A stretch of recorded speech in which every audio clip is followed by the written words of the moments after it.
Hey everybody, it's Friday night and I think I'm going to get in here and do a little bit of gardening.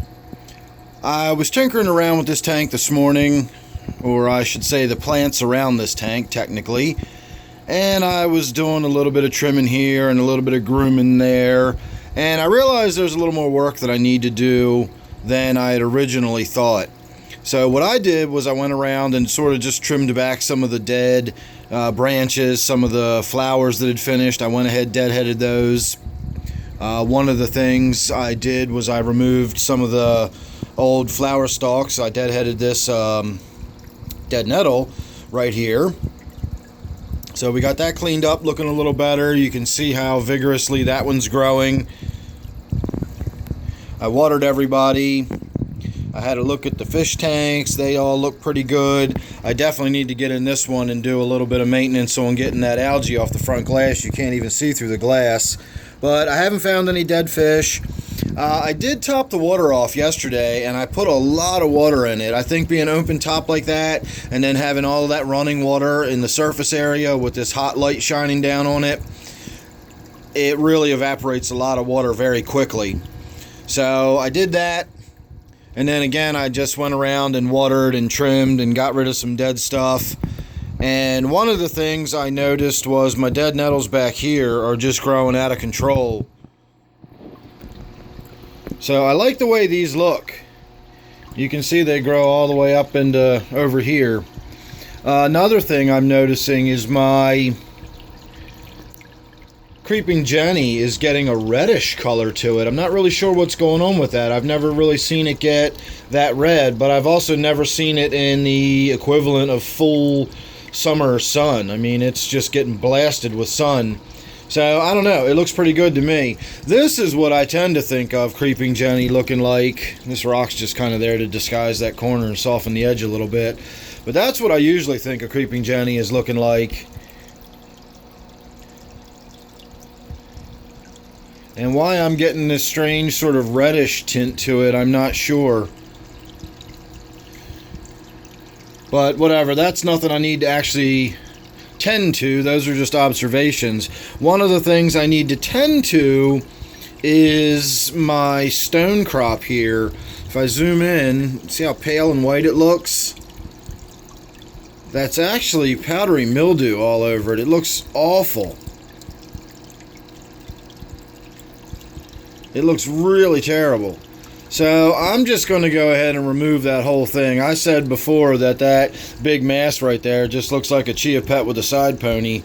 So we've got a little bit of the sensitive fern coming in. This right here is sensitive fern, and this is actually growing out of this same planter. This whole thing, let me see if I can step around this plant here. This whole thing just comes right up off the top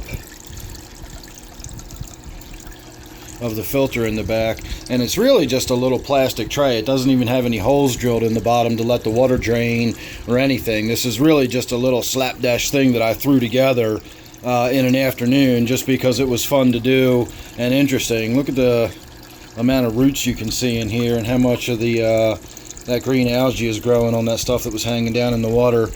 So I'm probably just going to take this outside and get rid of that altogether. Maybe we'll do something with this dead nettles, but I don't know. The dead nettles being right there, I think would probably be a little too in the sun. The dead nettles are more of a woodland type plant, and I don't think that would work. I do still have my catnip down here. I trim this back every so often, then we dry it out, and we always have fresh nip for the cats. So this thing is just bushy and dense, and you can see how it grows underneath of this LED grow light I've got here. I will talk more about that light.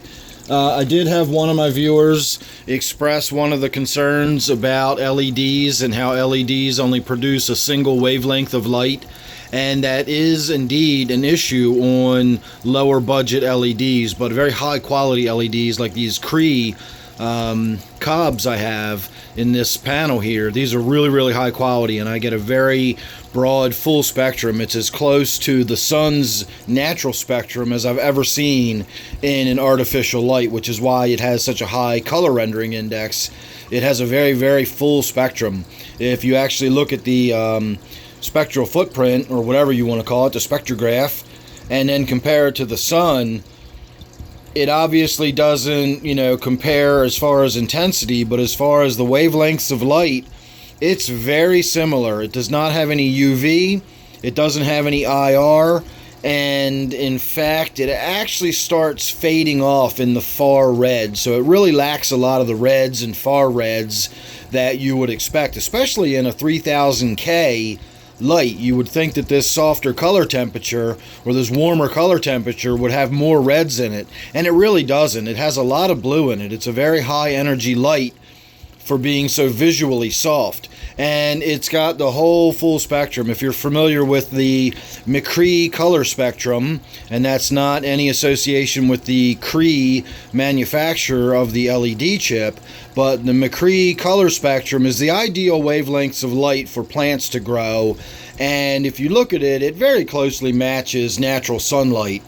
And if you look at this light next to the McCree color spectrum, it almost perfectly matches that color spectrum. Again, this is just a fantastic grow light. Cree didn't make these chips for the purposes of being a grow light, but they turned out to be a fantastic grow light because Cree just hit it out of the park as far as matching the color spectrum of natural sunlight. And plants just do really, really well under full spectrum natural sunlight. And again, this panel just really, really does a good job at replicating it. So at any rate, we'll do a more in-depth video about that. I do want to talk about LEDs specifically, and how they physically work, and how they produce light, and the different ways you can get white light. There are different ways. Not all LEDs are created equal, and that's why different you get a white light, but some are really inexpensive and some are a lot more expensive. And if you've ever wondered why, there is a reason, and we'll talk about all that in another video. So anyway, I'm probably just going to get on with tinkering around with this tank here tonight. I do have plenty of space back here we're not going to do anything with. I never bothered putting that grow light away from the other day that got out for a video. If you haven't seen that video, I'll attach a card right here. And I just went over the light we were just talking about in a little more depth, and I compared it to some of the various compact fluorescent grow lights I've used over the years, and that's one of them. In fact, if we actually pick this up and hold it in front of a fish tank, you can see a size comparison.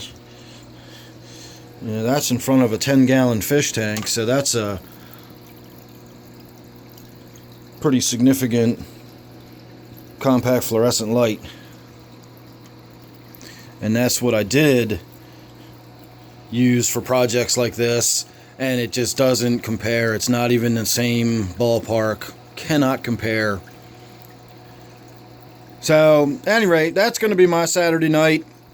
Nothing really specific about this video other than an update on what's going on. I do want to do a full water change. I topped the tank off, this tank, as I said, but I do want to do an actual water change and get in there and wipe that front glass down. I've done it once, but apparently I'm going to have to do it about once a week in order to be able to see through there on a regular basis.